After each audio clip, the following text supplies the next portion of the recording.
All right. So I'm here with Caitlin, and I'm excited to interview her about her beliefs and her practices that she does, spiritual practices. And this is the first interview that I'm doing that hopefully will be a series of interviews from people that are just regular people that are interested in getting started meditating, that have gotten started meditating, and other spiritual practices as well. Doesn't have to be meditating necessarily. I met Caitlin at a Corona Fest Zoom-based conference, and she was inspired somehow to sit with me. Actually, I met her at Five Rhythms dance first. So that was awesome because we both love Five Rhythms dancing as a spiritual practice. Hmm. And then she came to my online Zoom class at this festival, and lately she's been sitting with me for morning meditation. When we learn a little bit about other people's process, thoughts, and experiences around practice, I think it can inspire and inform our own journeys. And it's also helpful to hear when people have challenges. So I think it's helpful to see that, oh, I'm not the only one that's had this challenge or that challenge. What did that kind of feel like in the early days, that when you were doing 5 minutes at a time and stuff? Um, can you kind of articulate the discomfort and Yeah. the Oh, yes. challenge? I could definitely articulate that. Um, I mean, I think probably, if I'm totally honest, at that point, it was more out of like looking for things to help me save myself and my future self. Like there's been a lot of healing that I'm focusing on now, and the beginning of my meditation, I felt frustrated. I'm like, I'm trying to discipline my mind, trying to accept my thoughts, but it felt like they wouldn't stop really. And it was hard to wrangle them, and, I'm uncomfortable in my body. And it was just, deprogramming from the day-to-day kind of frenetic multitasking. I'm thinking about a million things. What's happening next? Oh, I forgot to do this thing. Got to remember to write that down. Get back to this person. All of that stuff, and then slowly it shifted to being able to sort of just witness what's happening in a more objective way. And still, if that means that I'm bringing myself back to breath or focus or whatever, even if that happens a whole bunch, I strengthened my ability to be able to clock when I wasn't tuned in and then bring myself back consciously. And then slowly over time, I mean, I still have times where I sit and my brain is going faster. But it's that practice of just, okay, that's interesting. I see it. Like, no judgment, just whatever, let's bring it back. That has gotten to be much smoother and more regular, I guess. Now, when you first started meditating, did you have a sense that you really had to have, a clear mind or very few thoughts to succeed at doing it, or not? I think so. I think that the myths of meditation, that it's, um, you know, a monk sitting in a monastery, as Lena says, with zero thoughts, and they've just mastered everything perfectly, and that's it. And there's like blissdom is definitely something. I mean, I probably, if I thought about it critically, wouldn't believe that was 100% right, but it felt inaccessible, or I was so far away, that was kind of out of reach for me. And it's been really, really helpful to have meditation teachers that have shared. Everybody has thoughts. Everybody has thoughts that pop in. That's totally normal. Everybody gets distracted. That's totally normal. And it is just about that practice of bringing it back and then tuning in and trying to like open up your channels inside. And, if you're doing that, Yeah, and part of me thinks that if a new meditator actually thought about it for kind of a little bit more objectively, and they would probably recognize that even though some people eventually get to the point where they have few thoughts, it takes a long time. I mean, it's um that it'd be like anything else that we practice, that would be absurd to imagine that somebody that's just starting out would be able to do that. So Right. logically that would kind of make sense. Mm-hmm. So why do you think it's not practiced in that light? You, Mm. I think that's a really good question. And I mean, for me, I think I've been just kind of caught up in life. And sometimes whenever, especially feeling a little overwhelmed by life and, or to the point where, okay, the day's done. I just really want to tune out and, be safe and quiet or whatever. Trying to do another thing that requires discipline, even though like it feels sort of like I'm not there. I'm not interested in that right now. Like I want to do these other things. I mean, looking back, well, everything happens in the right time, but it really has been so transformative to me.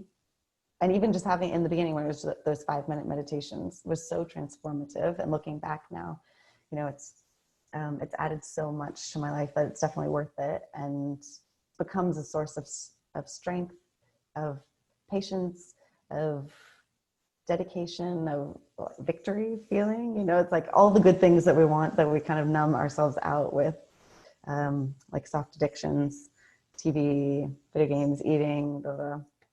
Like mm, it's a really nice antidote to that. yeah. I wonder if that tendency that a lot of us have to want to be perfect and get things right away. Um, we're in school and we're working for the highest grades. We're trying to stand out in the class and make sure that the teacher recognizes our contribution and whatnot. And then probably when we sit down to meditate, we have the same ideas that, oh, I'm going to get this as fast as possible kind of thing. I was like, I think you're totally right I'm about gonna that. master this as quickly as possible and get the A or whatever. Yeah. And if I Um, can't do it, then like, why bother trying? I'll just put my energy into other things. that's another really good point because I mean, in the rest of our lives, we don't try to do everything. If Mm. we're aspire to do, let's say, a sport that just looks really cool, but it turns out it's not our forte, then we try Yeah. out another sport and it really clicks. Mm-hmm. Like, oh wow, I wish I'd tried this one first, you Yeah, know. and, totally. and but with meditation, there's different techniques of practice. Mm-hmm. There's certainly a lot of wonderful moving meditation practices.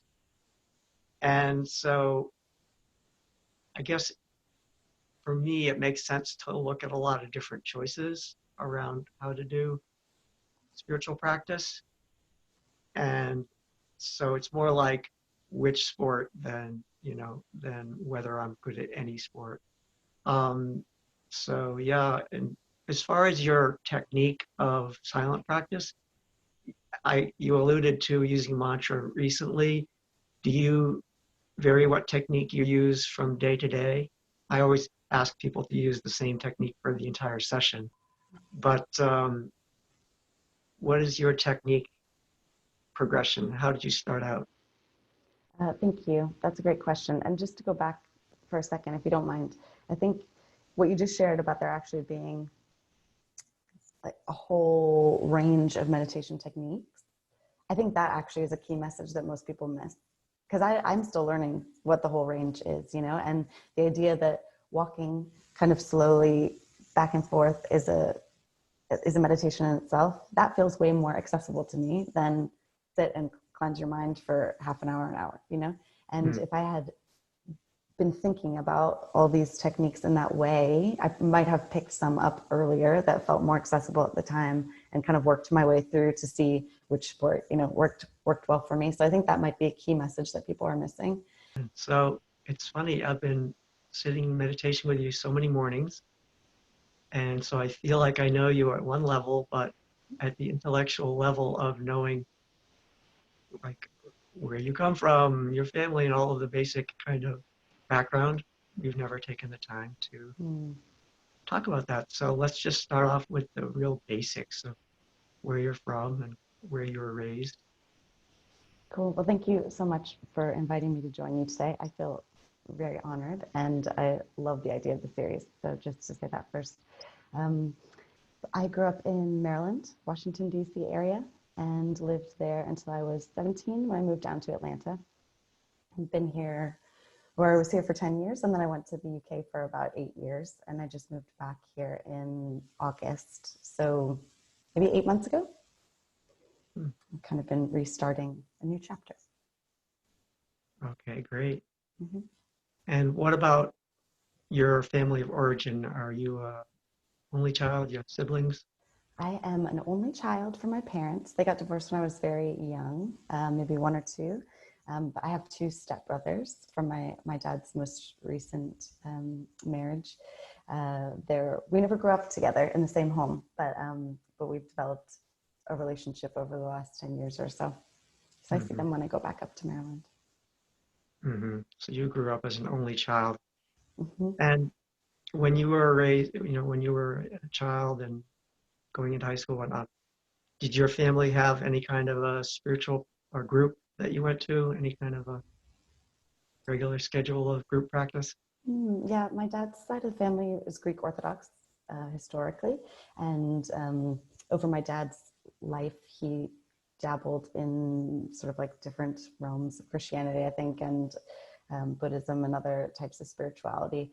My mom's side, she's very spiritual, but we never necessarily had a regular practice per se. I was trying to think about when my sort of mindfulness practice started, and I think that actually did start with my mom via dancing, because I was technically trained as in ballet for about 8 years when I was younger. But that was what trained my mind to sort of tune into the subtleties of breath, posture, the flow inside and everything. And then I guess I've dabbled with different spiritual practices over my own life and more into mindfulness meditation, maybe from when I was kind of in my early 20s, I think, here in Atlanta, actually.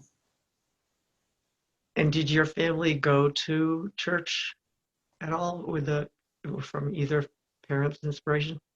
Yeah, my dad, we'd go every Sunday. Okay, you did. Yeah.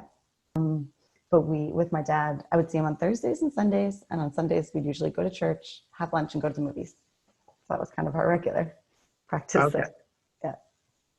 What about school? What's your history of education?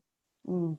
I loved school the whole way through, and I went to a public school until I was about fourth grade through fourth grade, and then I went to a progressive private school in DC, which was really like beautiful, supportive of the arts and social justice, and I think that was quite formative for me. Went to Emory University down here, did my degree was psychology with minors in sociology and violent studies. And then I became an art consultant. And then I went back to school for social development practice, which is international development, but with a social justice focus, and particularly a community-led social change approach and model. And I sort of see the school of life as being one of the main arenas that I spend my time in every day. And what are you mainly engaged in now, work/school wise?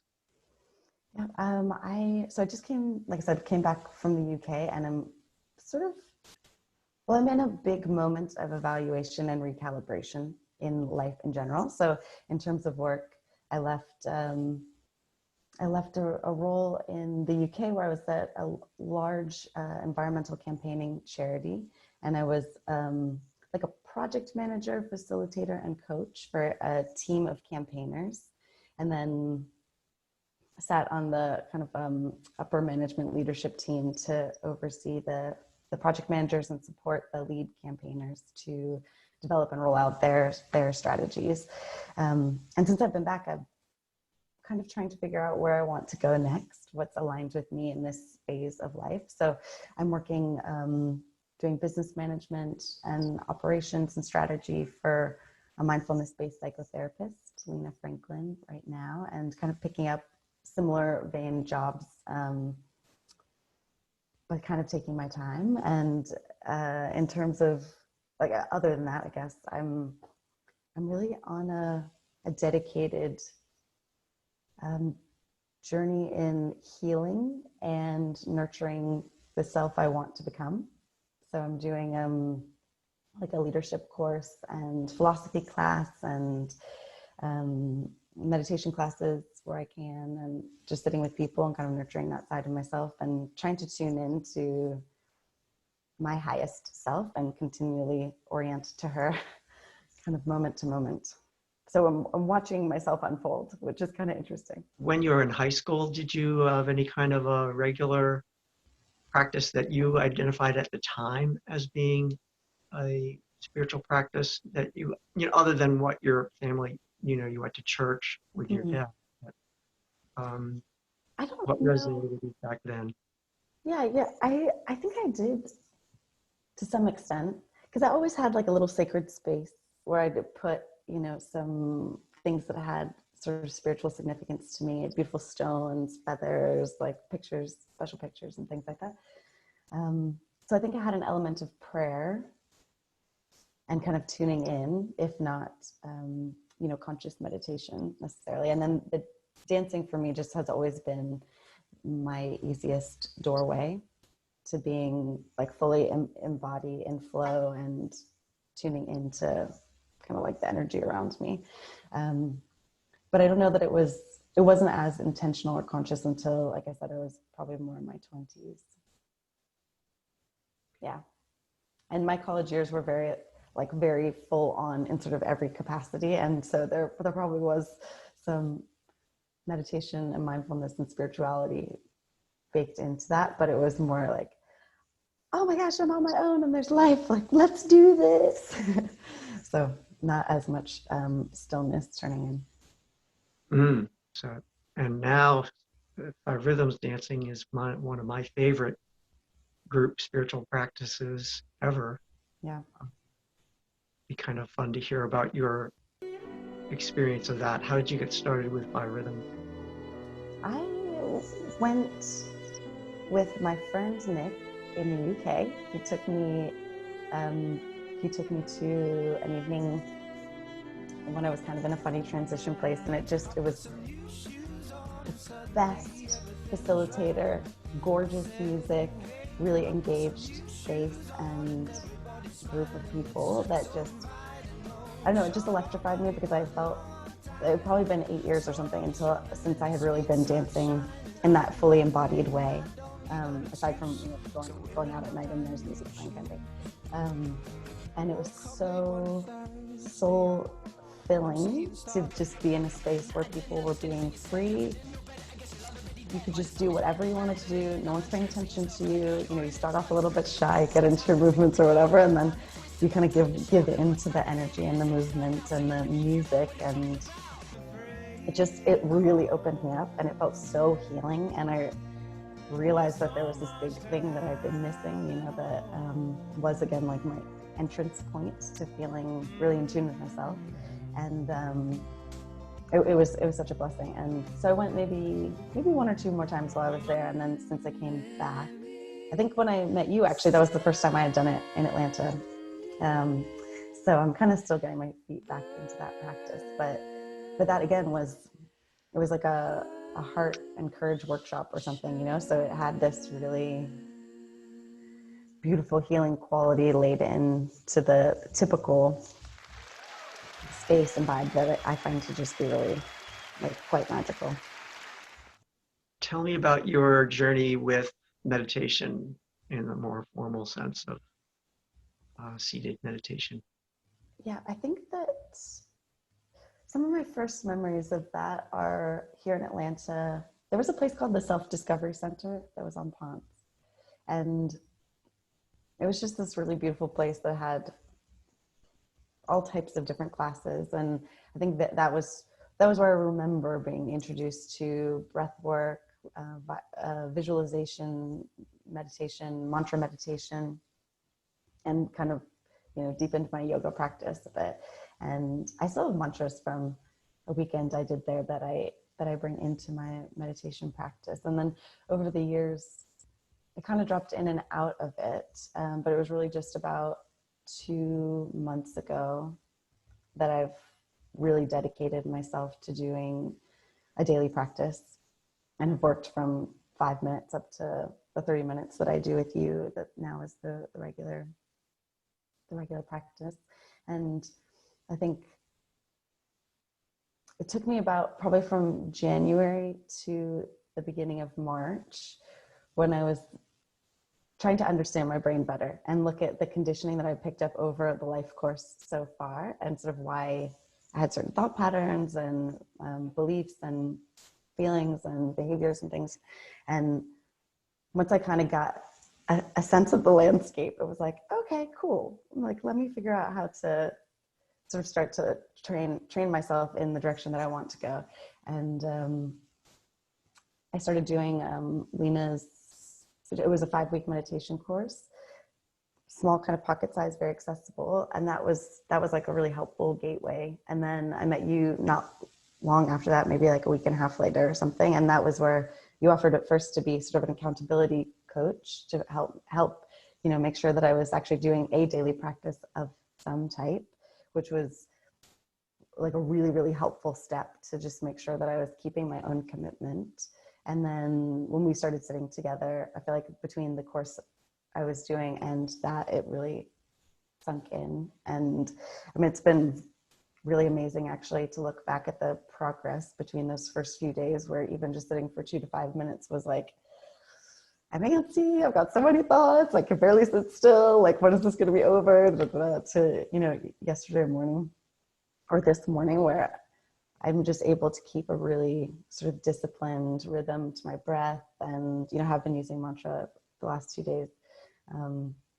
But, stay focused on that for a whole 30 minutes, dedicated practice, and then finish feeling like, what a beautiful way to start the day. I feel so energized, I feel connected, I feel in tune with myself, very, like, barriers have been removed to do whatever's next. I'm ready to step into my life.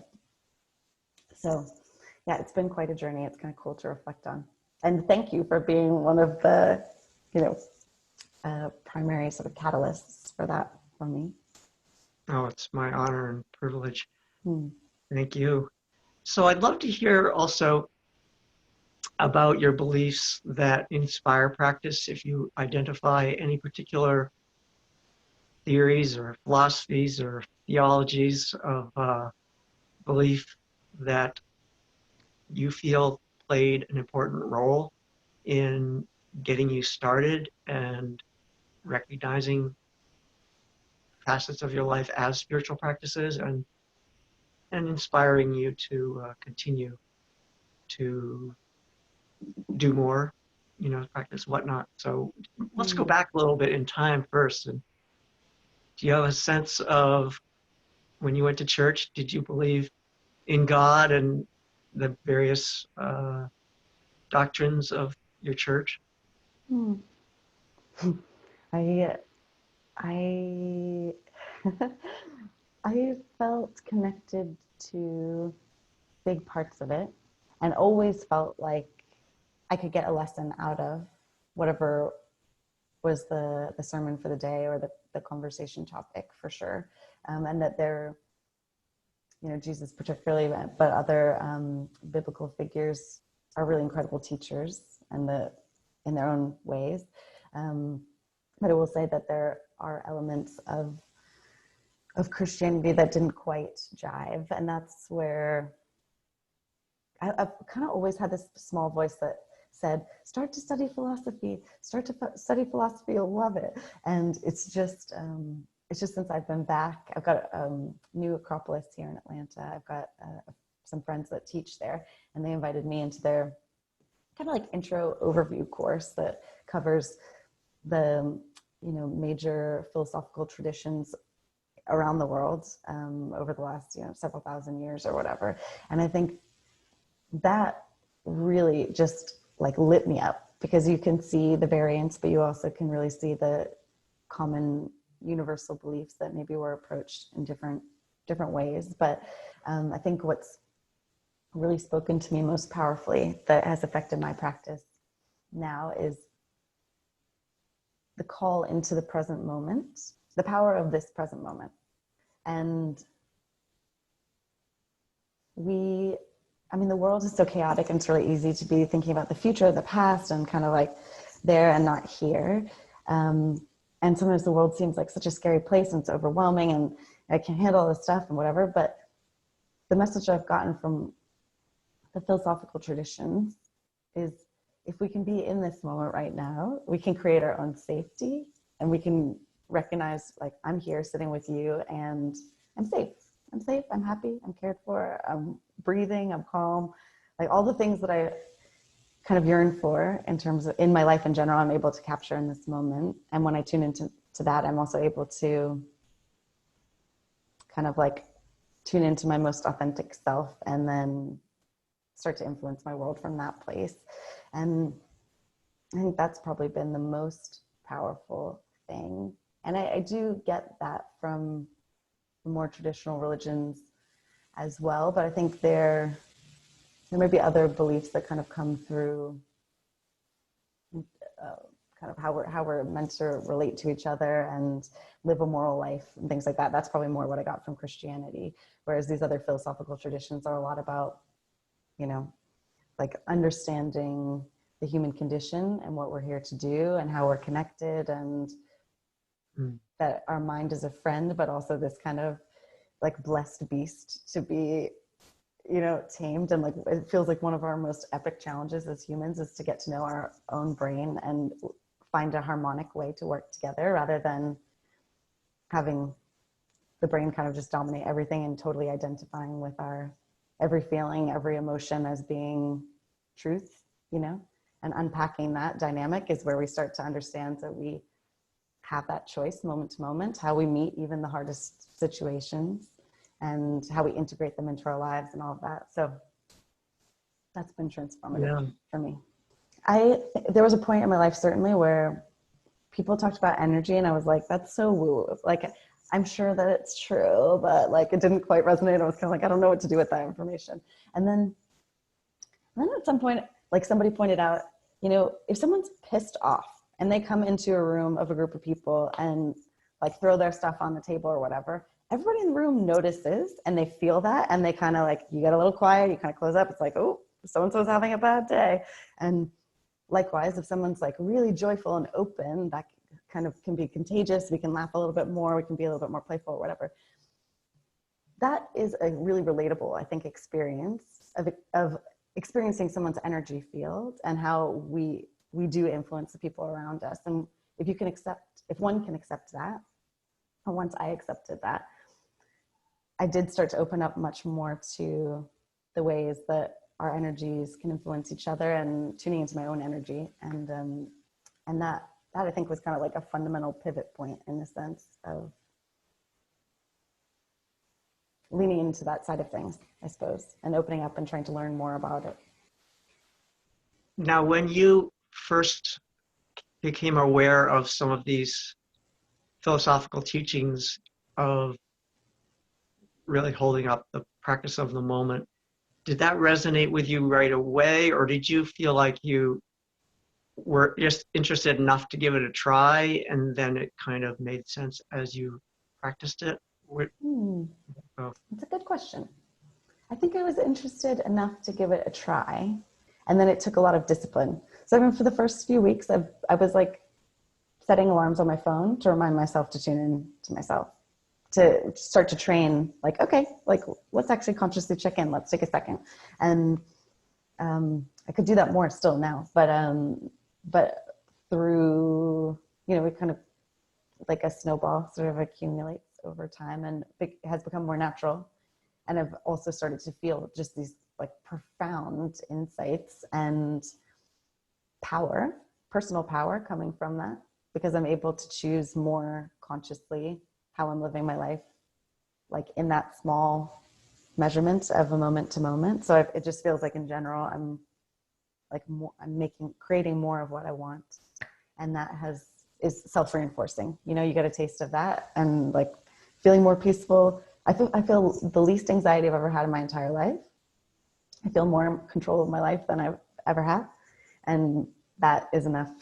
That is the proof in the pudding for me to keep wanting to deepen my moment to moment sort of disciplined practice. And just to share one more reflection that came up for me while you were talking, which is, I also realized when I was first practicing again now, I felt kind of shy and self-conscious about it a little bit in presence of other people, because it felt very vulnerable to sit and breathe deeply with somebody else and tune in. I don't know, there was something about it that felt vulnerable to me in a way that I wasn't quite ready to do. And I kind of needed to have my own practice for a little bit to get comfortable before I was comfortable doing it in a group.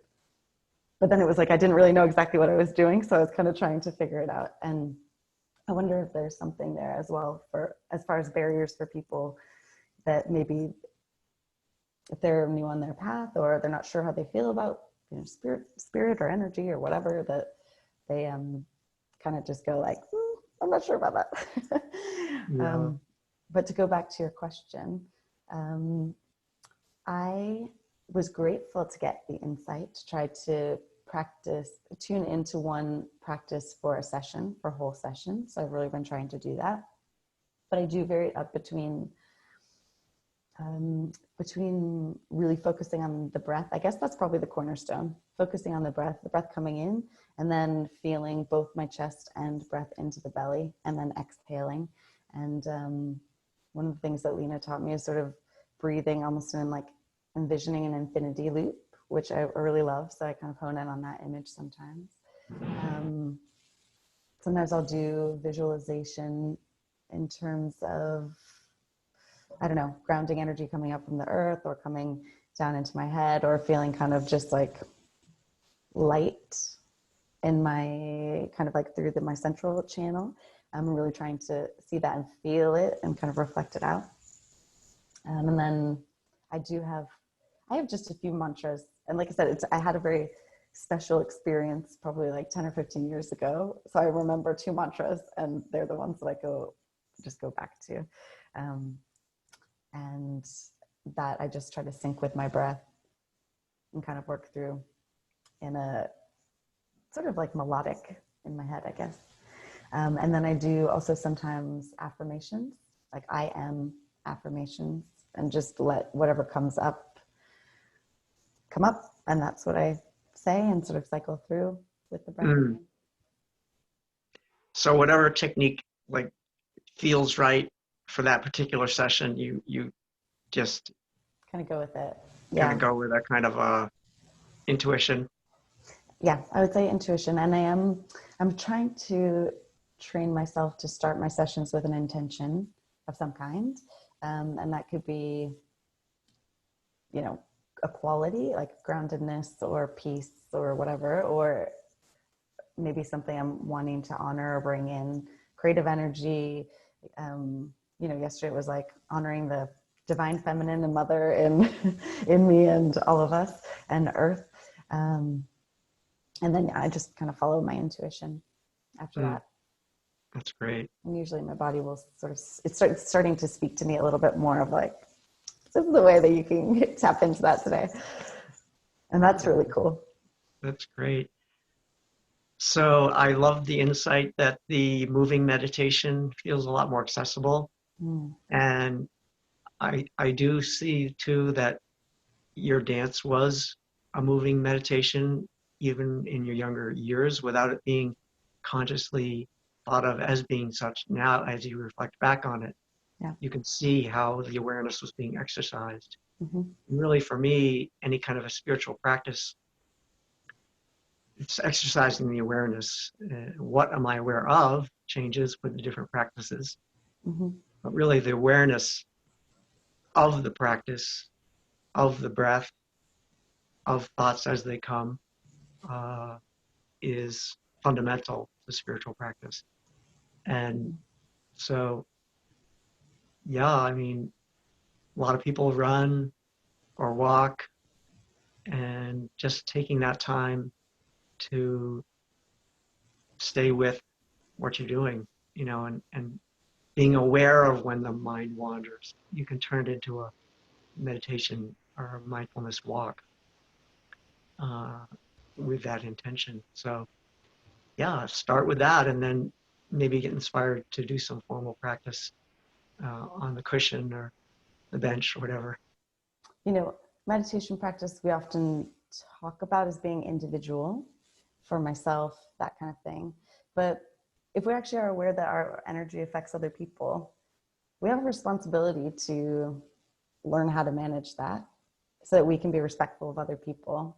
And I think, sharing the kind of true highs and lows of journey, in this conversation is, I think historically I had some ways where I was really good at doing that, and other ways where I just, like, I learned the emotions just go out, and like it's other people's responsibility in some ways to like help me deal with it. And it's been a big point in my learning journey to really fully take responsibility for myself, my own emotional journey, the way that that impacts other people. And part of meditating and sort of disciplining my mind is the process and toolkit to doing that in a more effective way that benefits me, but also has a lot of peripheral benefits, I would like to think, for the community that I'm interacting with, because I'm bringing sort of like a fuller self, but also one that's sort of like a bit calmer, a little less uptight, a little bit more flexible, a little bit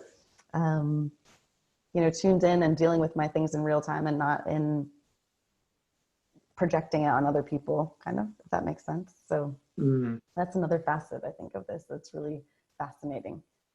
Somebody said to me the other day, a dear friend who does believe this, that the universe created us in this way so it can see itself. Like, if we're all part of one consciousness, then our world looks and feels this way so it can see itself in its multifaceted nature. I love that. I think that is Mm. so powerful and just like funny and creative of the universe to do it that way. Mm. And in that Mm. sense, then we all end up being a fingerprint, which is kind of Mm. cool. Yeah.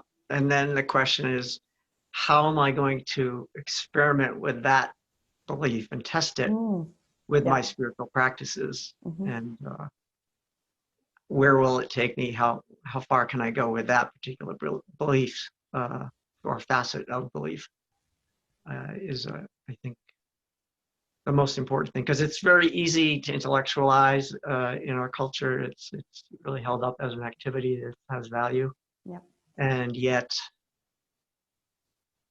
to me, the best value of it is how we're going to actually practice it, Mm-hmm. how we can actually change what our day-to-day practices are of life, because we think this theory makes sense. It resonates. So Right. what am I going to do about it? Right. I think for and me, what comes up when you say that is the human tension that I'm navigating right now, is sort of how to practice, like, orient towards more acceptance, non-judgment, just really in a truly deep way supporting independence of all beings to be exactly who and how they want to be in their expression of themselves, and then still having standards and interactions with people, and still having some level of expectation that we've agreed this thing and it's still going to happen. If it doesn't happen, then like we'll work it through, And so just at the human level, like, that's where I am in my process of kind of trying to hold both, but the practical human nature of things and the kind of cosmic unifiedness of it all.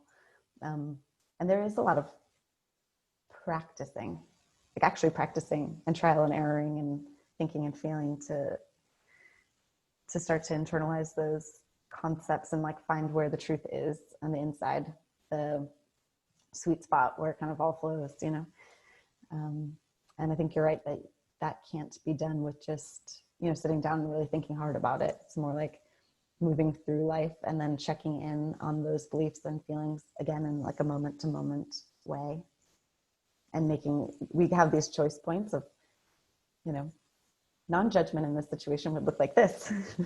And then human normal response looks like this. Whatever. And I guess the more we can start to orient, like small steps, we start to pivot in the direction that we want to go, you know? Nice. Yeah. If you want to go a few more minutes, I would love to ask you about non-judgment and acceptance, because you just said those words and that always lights me up. Can you remember where you first heard about the I guess practice of that comes non-judgment? mainly from Buddhism originally for me. And I'm coming back to it really because of the work that I've been doing over the last few months. And again, from like a philosophical perspective, trying to, you know, set intention around and invoke these concepts in my life, starting with myself. And then, so accepting myself as a perfectly imperfect being. You know, I'm a human, not perfect. And we can either go through life feeling pretty crappy about that and beating ourselves up, or we can embrace the learning journey and just kind of use everything as data to improve our experience and the way that we navigate the world. And then also, you know, from that place, really trying to practice acceptance and non-judgment in the world around me and the people that are closest. And again, you know, like letting everyone genuinely be who they are. That's a challenge, I think, for humans in general, but it's something that I'm holding intention around because it can be a challenge for me too. And I think it's like empowering in the most fundamental sense, if we can actually make even little bits of progress towards those concepts, because we can kind of let things flow and focus on the bigger things rather than the like minutia that is abrasive on a day-to-day basis, you know? You were saying that living in the current moment is important to you, and my insight around perfection is that um, it's quite possible to be absolutely perfect in a particular moment, It's interesting. and impossible to be perfect in a relative sense. So you can be absolutely perfect, but not relatively perfect. Hmm. And one is in the moment, because what we bring to each moment, it's mysterious why the particular thing we bring is needed for this Hmm. particular moment of unity's existence. Mm-hmm. But I believe that it is actually exactly the way it needs to be. You know, it's messiness and pain, Hmm. still exactly perfectly the way it needs to be. Yeah. And yet, in a relative sense, that the mind is usually always working through time and Right. relativity, Right. everything's imperfect Right. in that sense. Hmm. But the practice of acceptance is so much easier when you take time out of it as much as you can. Hmm. Oh, that's interesting. And what If you can sense do you take mean? time out of it altogether, then you've reached the ultimate. But if you can take time out of it to some degree, it's even helpful just to some degree. And what's the it in the way that you're explaining it now? Whatever it is that you're deciding whether it's perfect or not. Oh, I see. Yeah. I would agree with that. I would agree with that. Myself, the person that's in front of me, the Hmm. situation, um, whatever. Yeah. Uh, all right. Well, maybe we ought to wrap up unless there's anything else that comes to your mind. I But, don't think so. Just gratitude. Thank you for there's so many inviting potential me to subjects. join this conversation today. And if there's more, I'm happy to do it again sometime. That would be great. Continue the Okay. conversation, you know? Why not? No, this has been great. I know this is felt like we covered a lot of ground, and I wouldn't have even asked to go a little bit longer, except that you got into the whole non-judgment thing, which is so Mm. powerful of a wonderful practice, you know, for people to hear about. So I'm going to weave that into the final edit somewhere for sure. Yeah.